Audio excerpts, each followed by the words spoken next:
Hoy quiero cerrar 3 mensajes que compartimos acerca de la tentación. Hace 2 miércoles atrás hablamos de cuando la tentación se presenta. La semana pasada caí en la tentación y ahora qué hago. Y hoy vamos a ver la segunda parte de caí en la tentación y ahora qué hago. Los mensajes están ahí en las redes, usted los puede ver sin ningún problema, porque ahorita solamente hago un resumen de los 2 anteriores para darle continuidad a lo que viene. Y estamos hablando de qué hacer cuando la tentación se presenta y establecimos varios principios. El primer principio fue que la tentación es inevitable. La tentación va a llegar tarde o temprano a todos, a cualquiera de nosotros. La tentación va a llegar. Segundo, Dios no envía la tentación. ¿Cuántos creen que Dios no tienta a nadie? Pero entonces, ¿de dónde viene la tentación? Bueno, hablamos de que nuestra propia naturaleza pecaminosa puede llevarnos a la tentación. Satanás, que la Biblia lo llama el tentador, va a hacer algo para que tú caigas en tentación. Por eso Jesús nos enseñó que oráramos al Padre y le dijéramos: no nos dejes caer en tentación, mas líbranos del maligno, del mal. Amén. Dijimos también que una tercera fuente es el mundo en que vivimos, un mundo donde hay pecado, donde hay seducción. El ambiente en el aire es un ambiente de pecado y de alguna manera puede provocar tentación en nuestra vida. Y la otra son terceras personas que intencionalmente o no, de alguna manera pueden provocar tentación. El tercer principio es que todos estamos expuestos, pero el cuarto principio es que tenemos la seguridad de que podemos vencerla con la ayuda del Señor. Nosotros podemos con ella en el nombre de Jesús. Amén. Y el quinto principio es que Dios ya tiene la salida. Mientras que Satanás inventa o maquina una tentación para hacerte caer, Dios ya está buscando, haciéndote una salida para que puedas ser libre y para que no caigas en ella. Amén. El problema es que si nosotros ponemos nuestra mirada en la tentación y no en la salida, pues lo más seguro es que caigas. Pero si tú pones la mirada en la salida, Dios te va a dar la victoria. Amén. Dijimos que para vencer la tentación hay que orar, escondernos en Dios, enfocarnos en la salida, en la solución que Dios ya tiene para nosotros, resistir, alejarnos y escoger. Y hablamos de que en el tiempo de la tentación vamos a escoger entre la tentación y Dios. ¿A quién vamos a escoger? A Dios. Entre la tentación y nuestro propósito, ¿qué vas a escoger? Tu propósito. Tú tienes que pensar, la tentación me está llevando a escoger entre Dios y el pecado. ¿Qué voy a escoger yo? La tentación me está llevando a escoger entre Dios y mi propósito en Dios. ¿Qué voy a escoger? Mi propósito en Dios. La tentación me está llevando a escoger entre mi buen nombre, mi testimonio, ¿sí? Y el pecado. ¿Qué voy a escoger? Mi buen testimonio. Amén.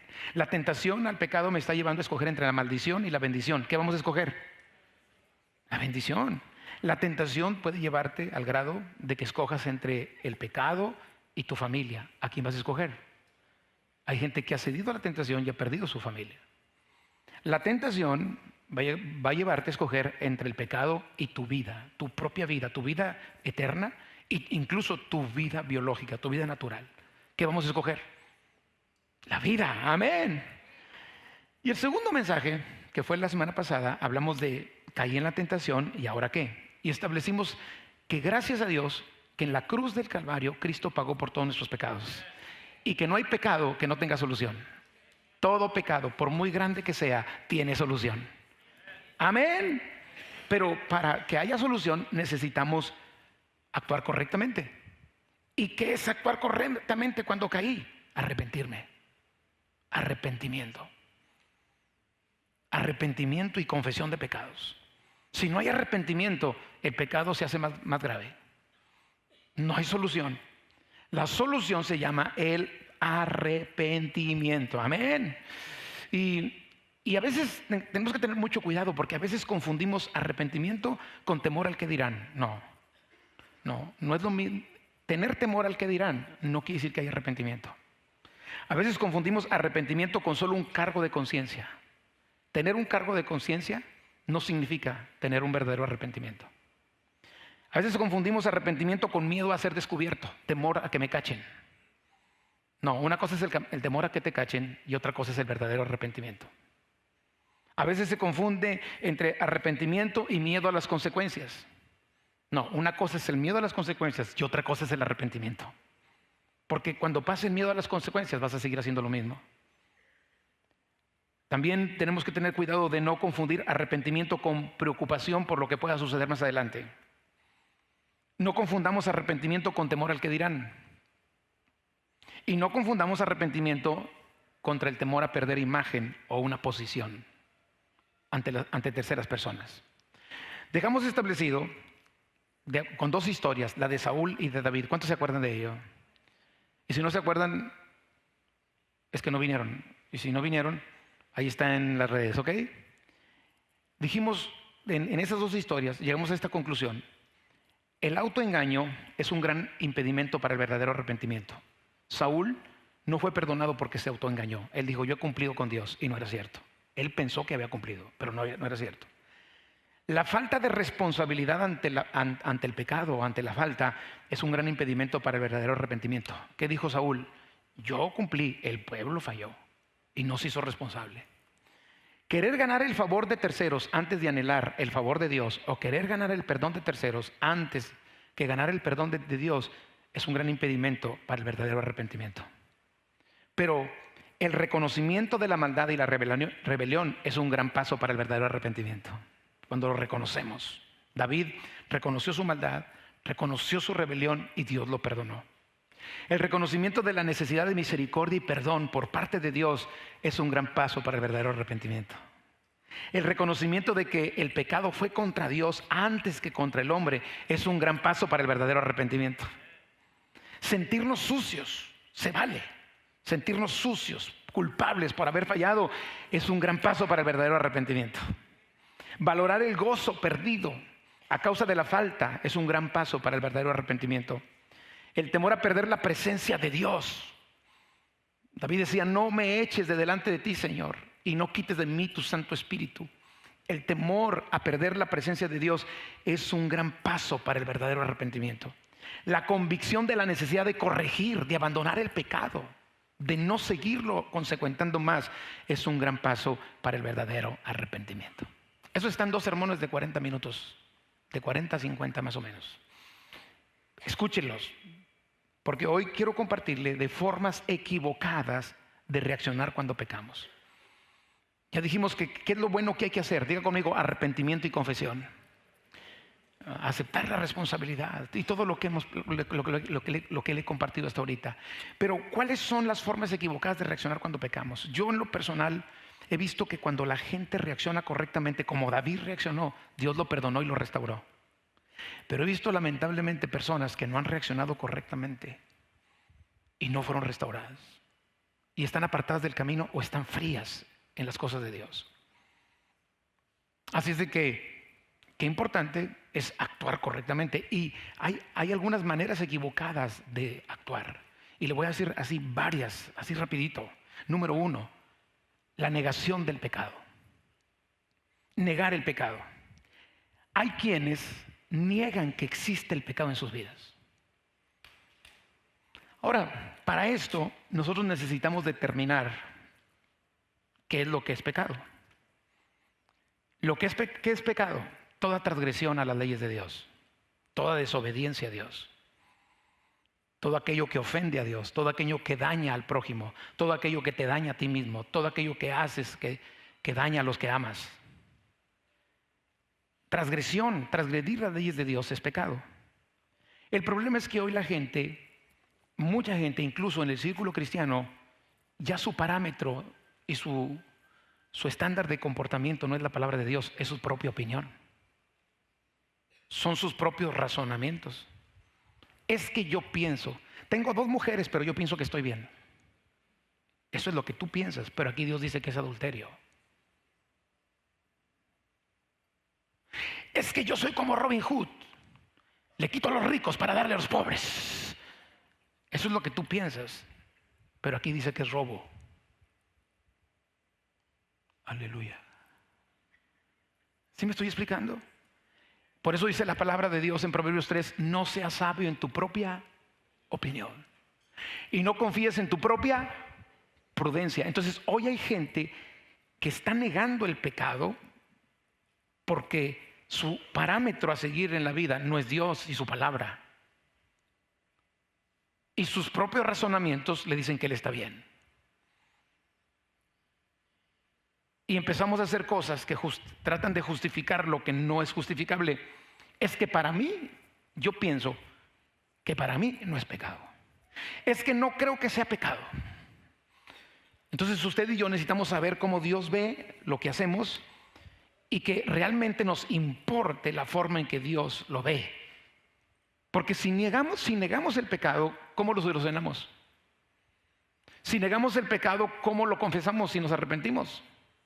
Si la clave correcta para el perdón de Dios es el arrepentimiento, pero yo pienso que no he hecho nada malo, ¿cómo lo corrijo? La misma Biblia nos dice que no podemos negar que tenemos pecado. Primera de Juan 1, versículos 8 y 9 dice: si decimos que no tenemos pecado, nos engañamos a nosotros mismos y la verdad no está en nosotros. Si confesamos nuestros pecados, Dios es fiel y justo para perdonar nuestros pecados y limpiarnos de toda maldad. Cuando negamos el pecado, dice aquí Primera de Juan, que nos engañamos. Cuando negamos el pecado, nos mentimos. Pero si lo confesamos o lo reconocemos y hacemos lo correcto, Dios es fiel y justo para perdonarnos y limpiarnos de toda maldad. Segunda actitud equivocada: esconderse o ocultarse, huir. Hay personas que no quieren enfrentar las consecuencias del pecado, no quieren enfrentar la responsabilidad como no la quiso enfrentar Saúl cuando dijo: fue el pueblo, yo no fallé, el pueblo falló. Y no quieren reconocer que tienen que enfrentar y mejor prefieren esconderse u ocultarse o huir.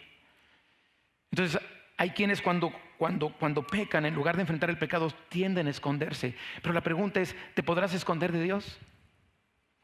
Nunca. Es un gran error tratar de escondernos, porque aunque nos escondamos y ocultemos de las personas, estamos desnudos delante de la presencia de Dios.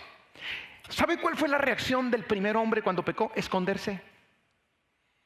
El hombre tenía comunión con Dios. Cuando come del fruto del huerto que Dios del fruto del árbol del huerto que Dios le había dicho que no comiera, entonces se dio cuenta que estaba desnudo y se escondió de la presencia de Dios. Y ahí en Génesis 3, 8 al 10 lo narra. Oyeron la voz de Jehová, Dios, que se paseaba en el huerto al aire del día, y el hombre y su mujer se escondieron de la presencia de Jehová de Dios entre los árboles del huerto. Seguramente los árboles los iban a esconder del Señor. Y hay gente que se esconde en una serie de cosas para tratar de huir de la presencia de Dios, pero no podemos huir de la presencia de Dios porque estamos descubiertos y desnudos ante sus ojos. Amén. Y dice aquí: mas Jehová Dios llamó al hombre y le dijo: ¿dónde estás tú? Y él respondió: oí tu voz en el huerto y tuve miedo porque estaba desnudo y me escondí. El salmista dijo en una ocasión en el Salmo 139:7: ¿a dónde me iré de tu espíritu? ¿Y a dónde huiré de tu presencia? Si subiere a los cielos, ahí estás tú. Y si en el Seol hiciere mi estrado, he aquí, ahí tú estás. Si tomare las alas del alba y habitar en el extremo del mar, aún ahí me guiará tu mano y me asirá tu diestra. Si dijere: ciertamente las tinieblas me encubrirán, aún la noche resplandecerá alrededor de mí, aún las tinieblas no encubren de ti. Es un error esconderse o ocultarse, porque ante los ojos de Dios estamos descubiertos. Ante los ojos de Dios estamos desnudos. Tercer error: esconder el pecado, no confesarlo, ocultar el pecado. ¿Y sabe que el pecado oculto acarrea maldición? Entonces hay gente que no está siendo bendecida porque tiene pecados ocultos. Hoy, esta semana, yo escribí un devocional acerca de que nuestro ojo es la lámpara del cuerpo, y si nuestro ojo está bien, todo nuestro cuerpo estará lleno de luz, y si estamos llenos de luz, nuestra vida será radiante y plena. Y en la reflexión le ponía: Señor, ayúdame a ver las áreas oscuras de mi vida donde necesitan ser alumbradas por el Espíritu Santo, para vivir una vida que radie la presencia de Dios y que podamos vivir vidas en plenitud. Amén. Pero ocultar el pecado y esconderlo y no confesarlo trae maldición. Ahora, entiendo que hay personas que lo ocultan por vergüenza, pero tú tienes que enfrentar la vergüenza. Entiendo que hay otros que lo ocultan porque Dios perdona, pero al que ofendiste no. Aleluya. Y mucha gente mejor dice, que no sepa mi vieja porque si sabe me mata. Y ahí es donde nosotros tenemos que tener cuidado. De que si la persona se arrepiente y Dios le perdona, nosotros también tengamos una actitud de perdón. Nuestros propios hijos pueden ocultarnos cosas porque dicen, ay, me va a ir como en feria con mi papá. ¿Cuántos hijos le ocultan a sus padres cosas que hicieron mal porque dicen, no, me va a ir duro? Y ahí nosotros tenemos que tener una actitud de misericordia, si hay arrepentimiento. ¿Cuántos están de acuerdo conmigo? Pero aún así, no ocultes el pecado por vergüenza. Enfrenta la vergüenza. ¿Y sabes por qué? Porque un pecado oculto, Satanás lo tiene como un as bajo la manga. ¿Sabes cuándo lo va a sacar? El día que más te haga daño. El día que más te perjudique. Jesucristo dijo que no hay nada en lo oculto que no haya de salir a la luz. ¿Sabes cuándo lo va a sacar? Cuando, por ejemplo, un pecado de infidelidad. ¿Sabes cuándo lo va a sacar? Cuando tus hijos estén adolescentes y te necesiten más como padre y tu esposa te rumbe. Rumbe viene del griego, no quiero vivir contigo. No sé si me estoy explicando. Es mejor enfrentarlo ahora y arreglarnos con Dios y enfrentar la vergüenza, porque claro, cuando nos arrepentimos hay vergüenza, pero gloria a Dios porque en Cristo nos cambia las vestiduras de vergüenza y nos pone vestiduras nuevas. Y eso fue lo que hizo Jesús con el hombre en el huerto. Le cubrió su vergüenza. Hoy Cristo nos cubre la vergüenza. Eso hizo el papá del hijo pródigo cuando el hijo llegó mal, le puso vestiduras nuevas para quitarle su vergüenza. Amén. Entonces la solución no es esconder el pecado, amado. No hay que tener miedo, tomar valor y enfrentarlo con la ayuda del Señor. Otros lo ocultan porque quieren seguir pecando. Esa es otra historia, ¿verdad? Es un error esconderlo, es un problema ocultar. Sé que hay jóvenes que tú estás haciendo cosas incorrectas. Necesitas hablar con tus padres y decirle, papá, yo estoy pasando por esto. Antes de que sea demasiado tarde, antes que el pecado te atrape, te envuelva, te perjudique, te eche a perder. Si tú eres un joven que estás empezando a probar droga, ahorita corre y confiesa tu pecado con tu padre y con tu madre y dile, mamá, papá, necesito ayuda, porque puede llegar un momento en que ya no puedas salir de ahí. Aleluya. Si hay un joven que está en pornografía, ahorita es el momento, porque sabes una cosa, mientras no lo confieses, no puedes ser libre. El paso para la liberación es confesar el pecado. Porque la persona que no lo confiesa, el mismo pecado lo atrapa. Dice que retenidos somos con las cuerdas de nuestro pecado. Nos retiene. Pero cuando lo confiesas, eres libre. Y entonces ya puedes recibir ministración para ser restaurado. Pues hay gente que no llega al arrepentimiento porque no hay la confesión. El pecado está oculto. Y el problema, como lo dije ahorita, de permanecer callado es que te lleva a seguir practicándolo. Ustedes conocen la historia de Acán, cuando Josué entró a Jericó y Dios le dijo, no tome nada del anatema. ¿Se acuerdan ustedes?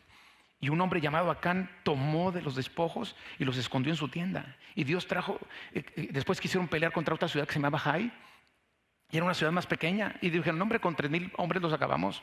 ¿Para qué queremos más? Si aquí Jericó la conquistamos. Pero les dieron una revolcada y regresan todos derrotados. Y pues, ¿qué pasó? Y el Señor dijo, hay pecado oculto. Hay pecado oculto. Hay pecado oculto.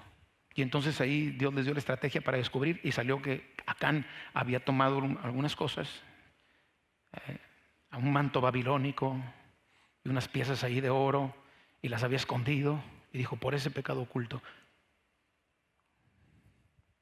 A lo mejor las finanzas en tu casa, joven, tú te quejas de que Dios no bendice a mis padres, Dios no bendice a mi familia, ¿por qué Dios no provee? Porque quizá tú no has confesado tu pecado.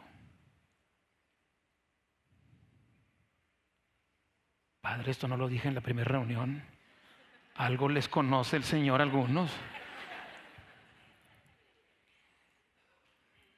Y le echamos la culpa a Dios. ¿Y por qué Dios no bendice a mi mamá? ¿Y por qué Dios no bendice? Porque tú tienes el chango ahí. Porque tienes ahí el manto babilónico. Porque tienes el anatema. ¿Y por qué Dios no ve? Y Dios, ¿por qué no bendice a mi esposo? Porque a lo mejor ese hombre anda mal. Estoy diciendo lo mejor. No quiero que las demás digan, ay, con razón, ya descubrí al viejo. No. Tampoco se me vayan para el otro lado. ¿Por qué Dios no bendice el negocio? Porque quizá hay pecado. Y no es que Dios no lo quiera bendecir.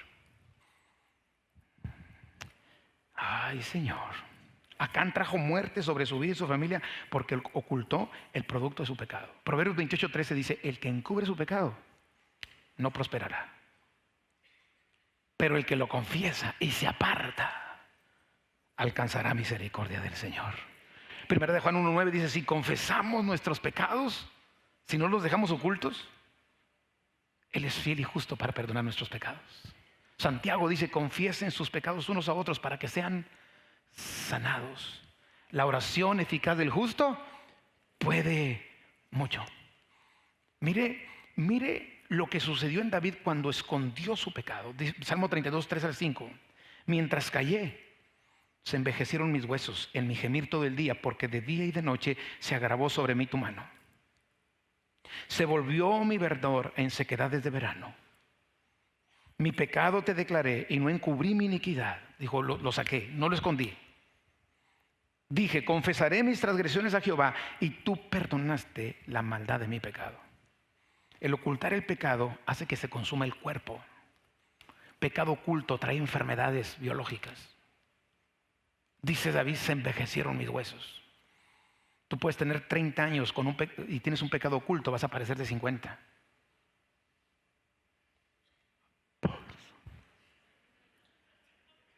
Se envejecen los huesos. Por eso llega la muerte prematura. Los huesos se envejecen, se acaban rápido. El ocultar el pecado provoca gemido en nuestras vidas. El ocultar el pecado provocará la disciplina del Señor para nuestras vidas. El ocultar el pecado y no confesarlo dice David, que la fuerza se evapore como el agua al calor del verano. Cuando dice, se volvió mi verdor en sequedades de verano. Pero ¿qué hizo el salmista cuando se dio cuenta? Dijo, mi pecado te declaré y no encubrí mi iniquidad. Dije, confesaré mis transgresiones a Jehová y tú perdonaste la maldad de mi pecado. Tarde o temprano, amados hermanos, si no confesamos el pecado nos alcanza. Pero si lo confesamos, vamos a obtener victoria en el nombre de Jesús. Amén. Cuarta error. Cuarta actitud incorrecta cuando pecamos. Culpar a otros. ¿Cuánta gente escuchas? Yo ya no seguía a Dios porque en la iglesia, porque el pastor, porque fulana, porque mi esposa, porque mis hijos. Tú no sigues a Dios por pecador, hombre. Te hagas. Pero estamos echándole la culpa a los demás. ¿Han oído esa frase que dice, yo no voy a la iglesia porque en la iglesia hay puros hipócritas? Pero en el Oxxo también vas, y si vas. Y en el Starbucks también hay, y te echas tu café, tu latte. Pero en la universidad también hay hipócritas y ahí estudias. Pero si se trata de la iglesia, no. ¿Sabes? Lo único que queremos es culpar a otros por nuestro pecado. Esto no es nuevo. Vimos la semana pasada cómo Saúl culpó al pueblo. Vimos cómo Adán culpó a Eva, la mujer que me diste, Señor. ¿Para qué me la dabas? Yo no te la pedí. Es más, me pescaste dormido, Padre, me pescaste dormido. Y va con la mujer, y la mujer que dijo, la serpiente parada, Señor, esa serpiente.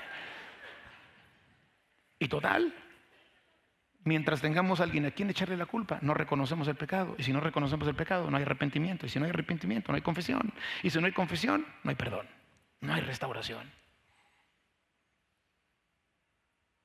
Por eso debemos asumir la responsabilidad de lo que hacemos mal. Amén. Por otro lado, es un error o una actitud equivocada justificar el pecado. Sí, está bien, yo pequé, pero tengo razón. Yo tengo razón para dejar esa vieja, pastor, yo la tengo. Yo tengo razón para serle infiel porque no me atiende. No justifiques tu pecado. Yo tengo razón para mi esposo hacer esto y esto. No justifiques tu pecado. Ningún pecado se justifica delante de Dios. El pecado que se justifica se apapacha. No, yo robé porque mi patrón no me pagaba bien. No justifiques tu pecado.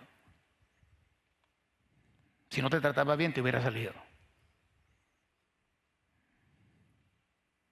No, es que yo caí en pecado porque en la iglesia me trataron mal. No justifiques tu pecado. Es un error justificar el pecado.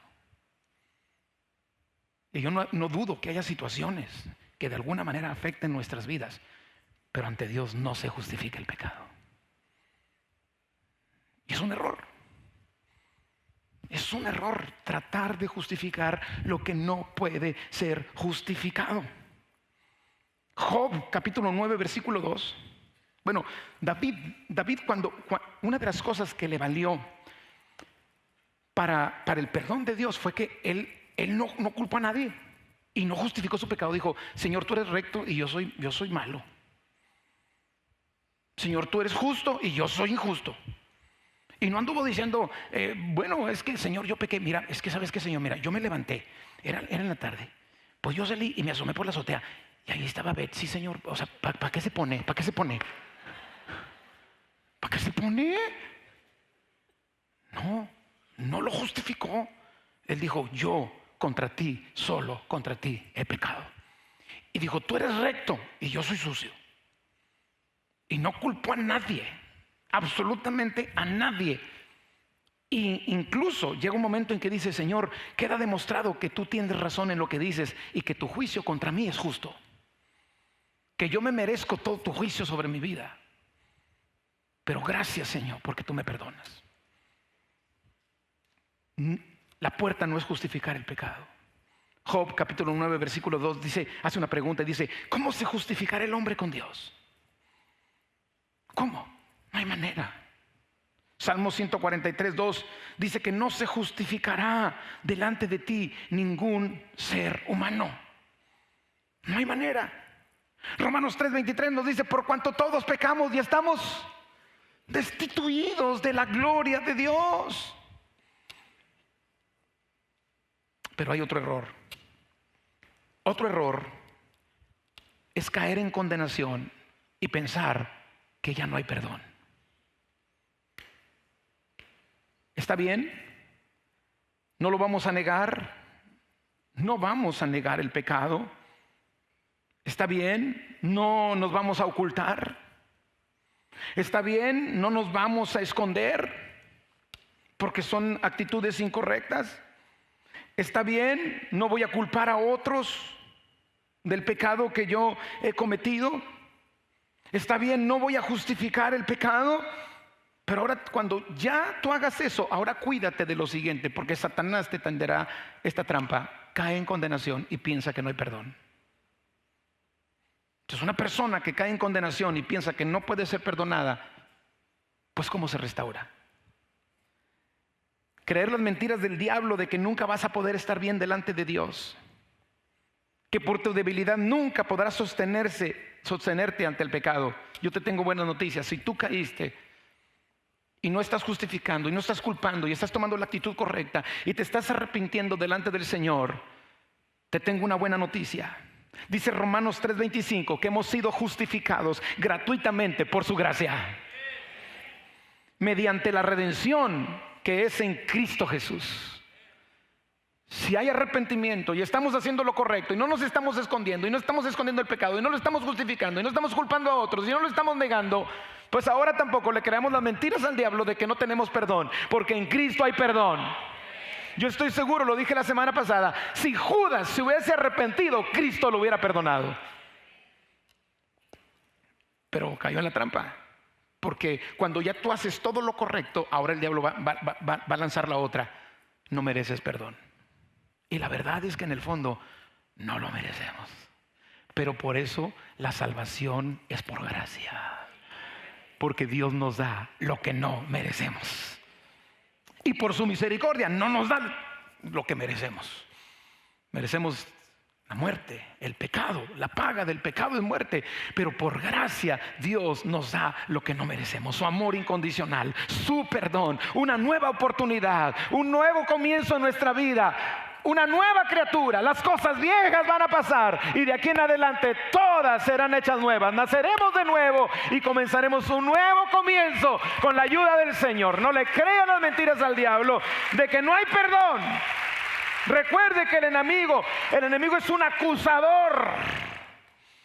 Y normalmente cuando alguien quiere corregirse y hacer las cosas bien, el enemigo envía dardos de fuego en forma de pensamiento, como tú nunca podrás dejar de pecar, tú no mereces perdón, eres un hipócrita, Dios no se agrada de ti, eres un débil. Ahí le va esta, y esta no la dice el diablo, a veces la dice la familia. ¿Para qué vas a la iglesia si no cambias? Tú comes santos y no digo lo demás. Se rieron porque se la saben, ¿verdad? Y ahí está la gente acusando: ¿para qué vas a la iglesia si no cambias? A veces los esposos le exigen a su mujer que está buscando a Dios: ahí está, mira, ¿de qué te sirve ir? ¿Ves la paja en el ojo de tu señora, pero no ves la bigota que traes en el tuyo? Padre, no sé por qué dije eso. ¿Y por qué estoy mirando para acá? No sé tampoco por qué. O la esposa les dice: no, tú no cambias y no sé qué, y tú eres esto. Y usted, señora, no está viendo la paja en el ojo de su esposo, pero no ve la viga que trae en el suyo. De que las hay, aleluya. Entonces, amados, cuidado. La gente dice: ¿y eso que vas a la iglesia? ¿Y eso que eres cristiano? ¿Y eso que, sabes? Somos cristianos y fallamos. Pero gloria a Dios porque tenemos un recurso que se llama el arrepentimiento y la confesión de pecados. Y si confesamos nuestros pecados, el Señor los va a perdonar. Eso sí, no dejes que el pecado se haga iniquidad. ¿Qué es una iniquidad? Cuando confiesas el mismo pecado muchas veces. ¿Dios no perdona la iniquidad, pastor? Sí. El problema es que la iniquidad te va a esclavizar y va a ser difícil que te arrepientas. Porque llega un momento en que cuando se practica tanto el pecado que se hace iniquidad, ya no sientes dolor por haber pecado. Y si no hay dolor, no hay arrepentimiento. Y si no hay arrepentimiento, no hay perdón. Y si no hay perdón, no hay restauración. Por eso uno tiene que tener cuidado. Porque no, pues es que Jesús dijo: si 7 veces pecaren contra ti, 7 veces perdónale. Y un día le preguntaron a Jesús: Señor, ¿hasta cuántas veces puedo perdonar a mi hermano? Y Jesús que le dijo hasta 7. Y Jesús dijo: no hasta 7, sino hasta 70. Y hay unos bandidos que dicen: pues si Dios me dice a mí que yo puedo perdonar hasta 70 veces 7, pues yo tengo infinito y más allá. No, el problema es que no es que Dios no te perdone. El problema es que un pecado practicado, hecho iniquidad, llegará a endurecer el corazón. Y cuando el corazón se endurece, ya no hay cargo por el pecado y no hay arrepentimiento. Y lo que provoca la falta de arrepentimiento es la falta de perdón de parte de Dios. Por eso, amados, no justifiquemos el pecado, pero tampoco dejemos que el enemigo nos condene. Hay otras personas que el diablo les dice: aléjate de Dios, como quiera, ya no te perdonó. Y hay gente que se ha alejado de Dios porque el enemigo le ha dicho que ya para qué, ya no hay perdón. ¿Sí me explico? Cuidado, amados. Cuidado, esa es una actitud incorrecta, dejarte condenar por el enemigo. Pero ¿qué hacer cuando por alguna razón hemos caído pecado? Formas correctas: arrepentimiento. No lo justifiques. Reconócelo. Como David, que dijo en el Salmo 51:3: yo reconozco mis rebeliones y mi pecado está delante de ti. Arrepiéntete. Salmo 51:17: los sacrificios de Dios son el espíritu quebrantado, al corazón contrito y humillado no despreciarás tú a Dios. Acepte su responsabilidad, Sí, yo he pecado. Contra ti solo he pecado. No fue el pueblo, no fue mi esposa, no fueron mis hijos, no fue la iglesia, no fue el pastor. Acepte su responsabilidad. No lo niegue, no culpe a otros. Confiese el pecado y no lo culpe. No lo oculte, perdón. Salmo 32:5, mi pecado te declaré, dice el salmista, y no encubrí mi iniquidad. Dije, confesaré mis transgresiones a Jehová, y tú perdonaste la maldad de mi pecado. Apele a la piedad y a la misericordia de Dios. ¿Cuántos creen que nuestro Dios es un Dios piadoso y amplio en perdonar? Y pídale misericordia y dígale como el salmista en el Salmo 51:1, ten piedad de mí, oh Dios, conforme a tu misericordia y conforme a la multitud de tus piedades, borra mis rebeliones. Apártese del pecado y determine no volver a cometerlo con la ayuda de Dios. El que los confiesa y se aparta, Proverbios 28:13, el que encubre su pecado no prospera, pero el que lo confiesa y se aparta alcanzará misericordia. No escuche al enemigo, amados. No escuche al diablo. No le haga caso a la voz del diablo. Romanos 5:1 dice que somos justificados por la fe y tenemos paz para con Dios por medio de Cristo. Isaías 1:18 dice que si vuestros pecados fueren como la grana, como la nieve serán emblanquecidos. Isaías 53:5 dice que Cristo herido fue por nuestras rebeliones y molido por nuestros pecados. Isaías 53:6 nos dice que Dios cargó en Cristo el pecado de todos nosotros. El Salmo 32:1 dice que bienaventurado es aquel cuya transgresión ha sido perdonada y cubierto su pecado. Hagamos lo correcto, porque Dios quiere restaurarnos. El que piense estar firme, mire que no caiga. Pero yo quiero cerrar hoy. ¿Cuál es la actitud que como iglesia o como creyentes debemos tener con el que cae? Porque si bien es cierto, no somos los culpables si no se arrepiente, nuestros errores no le justifican su pecado, y eso es cierto, y lo acabamos de dejar bien claro, pero pregunto, ¿el poder hacer las cosas correctamente nosotros con ellos no puede ayudar? ¿Puede o no puede ayudar? Si bien es cierto, la persona no se puede justificar delante de Dios. Si alguien puede venir al piano, por favor. Si la persona no puede justificar su pecado y no tiene por qué culpar a otros, pregunto, yo como creyente, el poder estar con él y alentarlo, no apapacharlo, alentarlo y pelear con él la batalla, ¿podría ayudarle? ¿Qué dice Gálatas capítulo 6?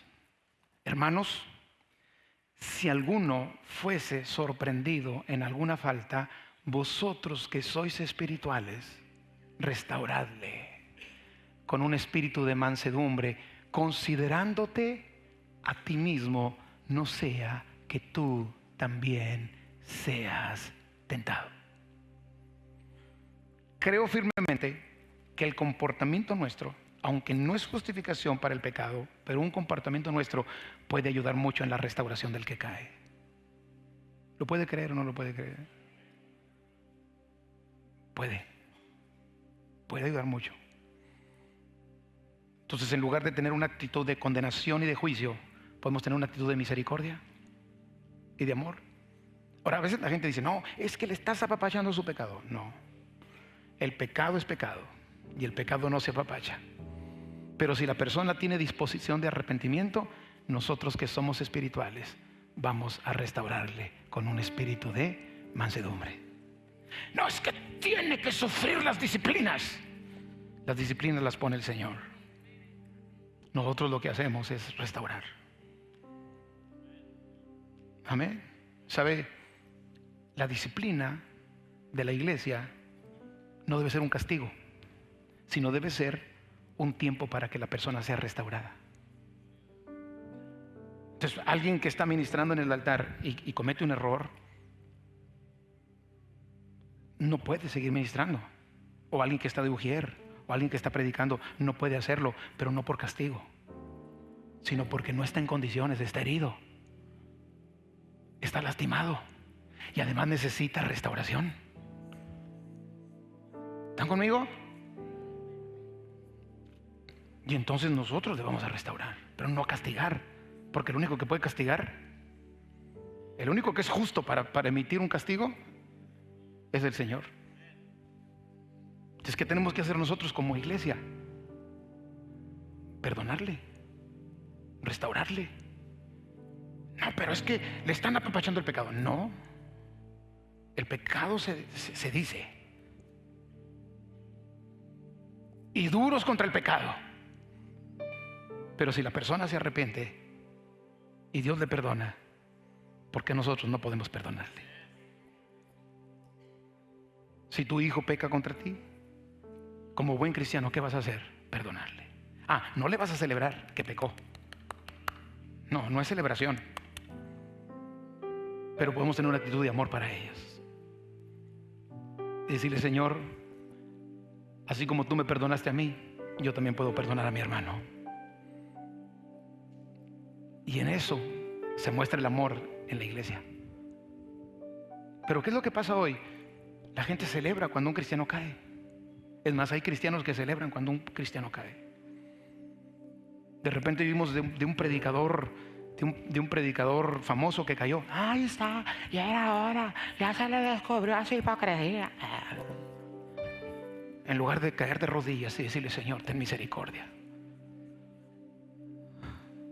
A veces los más duros somos los de la familia. A veces más duros con los de la familia. Y estoy hablando de la familia espiritual, que los extraños. Aleluya. Pastor, pero entonces eso es apapachar el pecado. No es apapachar el pecado. Por cierto, le digo, no andes celebrando el pecado de otros tampoco. Imagínense, es un ejemplo. Es un ejemplo que no va a suceder nunca jamás. Pero de repente un tipo deja a su esposa y deja a sus hijos y se va en adulterio con otra. Y entonces ya se divorcia y se casa. Y usted: Dios bendiga tu matrimonio. ¿Cómo, hombre? Dios no va a bendecir ese matrimonio. Pastor, entonces lo condeno. No, mejor calladito, te ves más bonito. Porque el problema es que si celebramos el pecado, ofendemos a Dios. Por eso usted no ande dándole like a todo. Aquí estoy de vacaciones con la tercera. ¿Cómo, hombre? Y dice: ay, que Dios te bendiga y te provea. A veces queremos ser más buenos que Dios y no es así. Pero por otro lado, ser misericordiosos, así como vuestro Padre que está en los cielos es misericordioso. Dice la palabra de Dios que con misericordia y verdad se corrige el pecado. Diga conmigo: misericordia y verdad. Otra vez: misericordia y verdad. ¿Qué es la verdad? De frente. De frente. Usted está mal, hijo. Yo no le puedo celebrar un pecado a mis hijos. No, Señor. Ay, pues es que son jóvenes, pastor. Es que, ay, fulano de tal es más cristiano que mis hijos y cayó. Pues no me importa. Yo no le voy a celebrar un pecado a mis hijos. Pero por otro lado, si ellos se arrepienten y buscan a Dios, yo voy a estar ahí para levantarlos. A mis hijos espirituales que están aquí, no les voy a celebrar su pecado. Si usted piensa que le voy a dar like cuando ande de vacaciones con la otra, no le voy a dar like. Es más, no me importa. No lo voy a celebrar. No lo voy a celebrar. Pero si usted se arrepiente y le pide perdón a Dios y necesita mi ayuda, aquí voy a estar. Aquí vamos a estar. Amén. Porque dice la palabra de Dios que seamos misericordiosos como nuestro Padre que está en los cielos es misericordioso. ¿Está claro el mensaje? ¿Está equilibrado el mensaje? Amén. ¿Ayuda este mensaje? Si caí, hay esperanza en el Señor.